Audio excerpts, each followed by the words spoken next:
Good afternoon. Michael Green here from West Coast British and West Coast British Racing, Livermore, California. Those that know me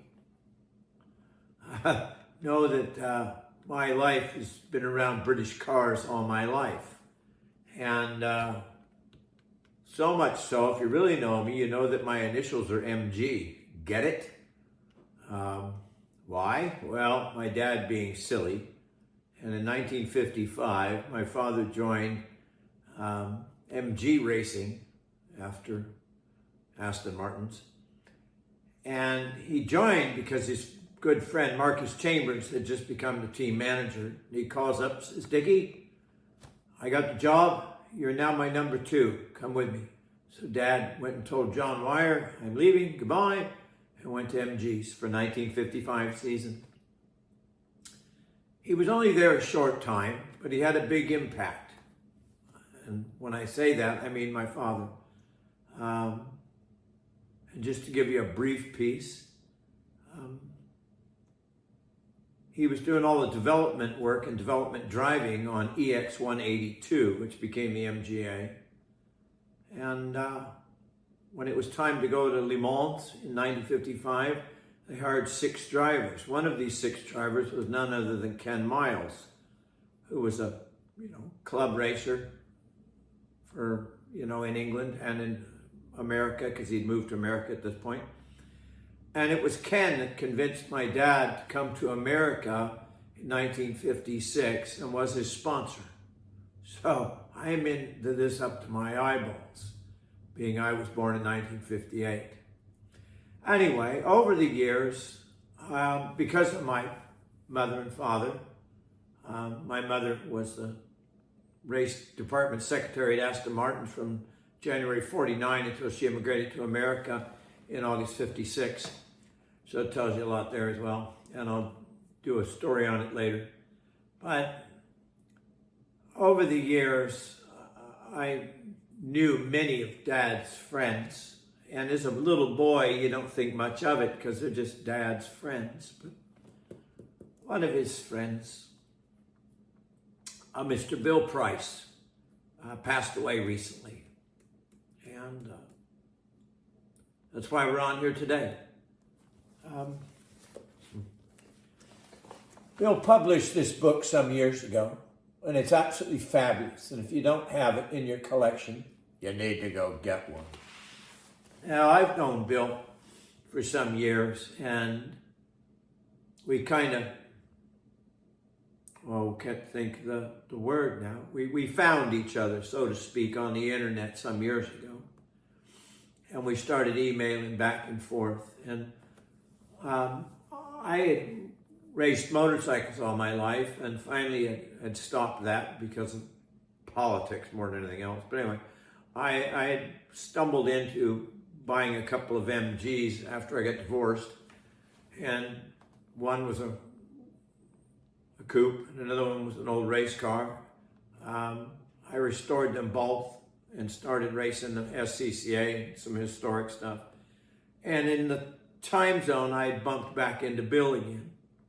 And in 2014, I hear him in my head.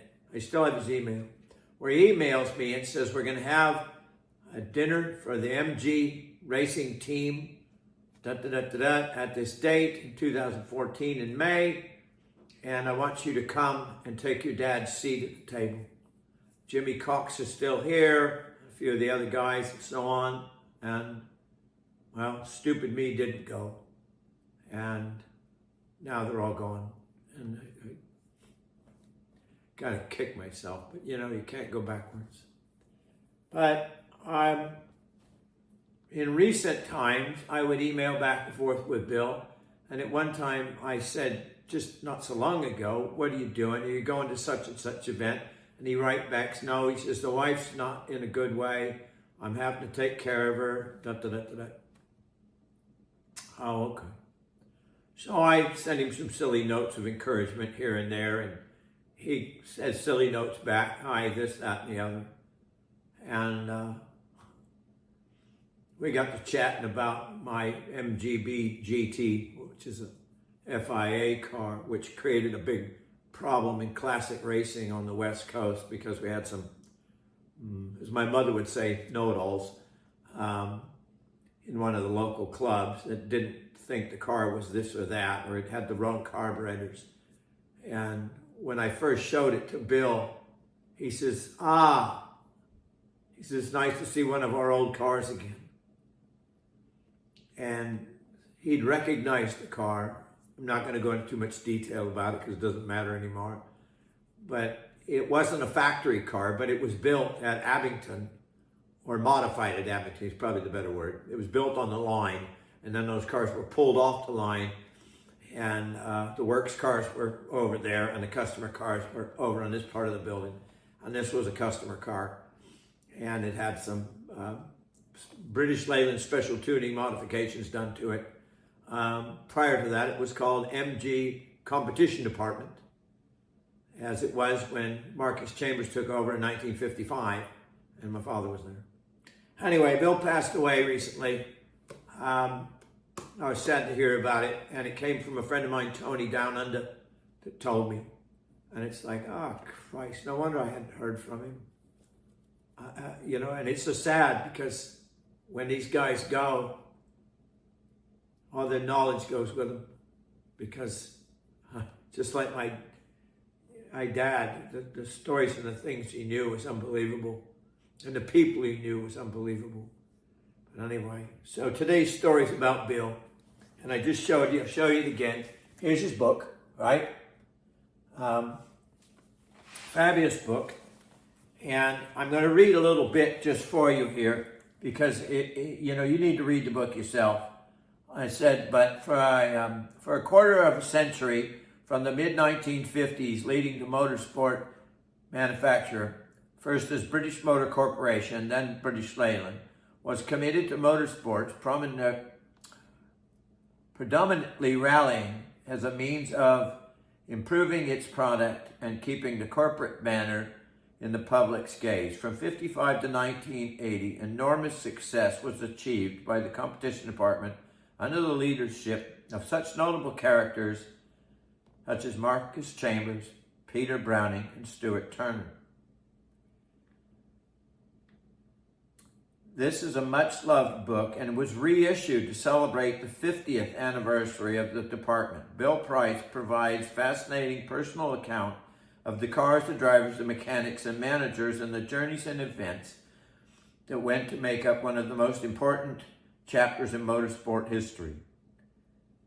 He records great triumphs from the heydays of the Austin Healey 3000 and the Austin A40s, entered in rallies such as the Ligier, and through the years, Monte Carlo Magic, and the Mini's domination in the mid-60s, all the way to the British Leyland campaign TR7s and TR8s of the 70s. But inevitably, there was failure, disappointment, and sadness too, when injury occurred or victory seemed assured only to be snatched away by fate or corporate support failed at the vital moment. Bill Price was assistant to Bill Price, assistant to Marcus Chambers and Stuart Turner at BMC Competition Department, joined Special Tuning Department as a workshop supervisor, becoming manager for Leyland ST in 74, and from 77 to 81 was the competition department manager. He was a wonderful gent and said what he thought, but he always had a giggle. And it's a shame he's gone. So I'm going to show you some photographs in his book here. And you're going to see the TR8s, which when they showed up with that at the Isle of Man and destroyed all the factories, really woke everybody up. You'll see the MG, it's not really a B, but they had a special MG that took a Targa Florio. And the reason being it was weird was the MGC is what it really was. And they didn't want the public to know about it. So it was entered as a special MG. And they bored the crap out of a 1800 to over 2 liters. and raced it there with 2-inch carburetors on it. And this was one of the finagles with the people in this country that don't understand what things the factories did. Anyway, it raced in disguise. I think I have an email here from Bill. Yeah, here he is. Bill Price, Michael Green, November 16th, 2014. And we were talking about the air dams on the front and how to get the air in. And I'm not going to tell you how because he told me. But here he is. I published my book,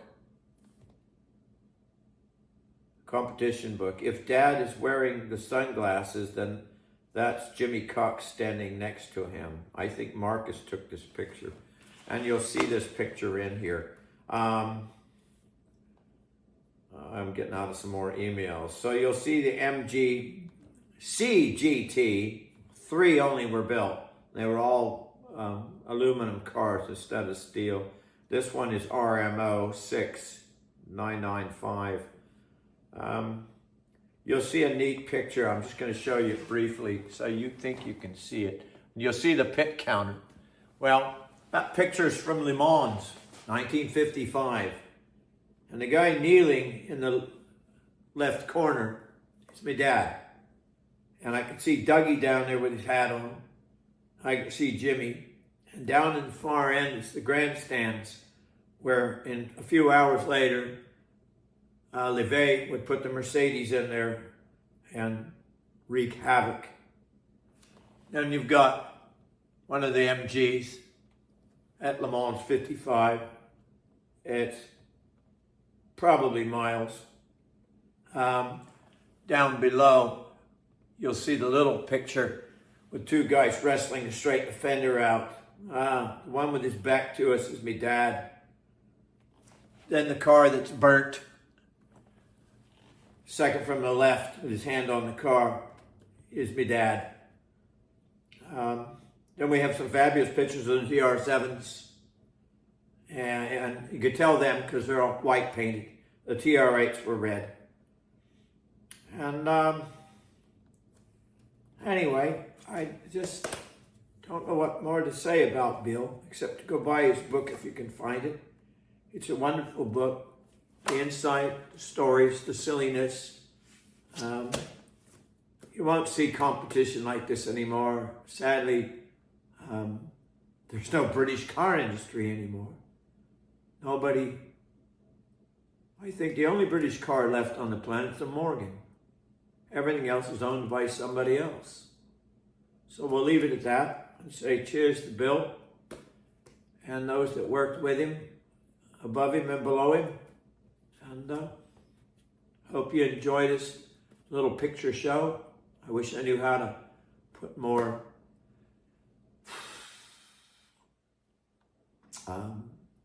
can't think of the word. Wish I could figure out how to talk in between while the photos were coming up, but I haven't quite figured that out yet.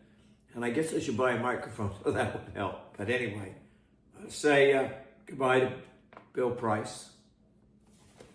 We miss you, mate.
Well, just want to check in. Hope you enjoyed the thing about Bill Price and read some of his things. If you can, find his book.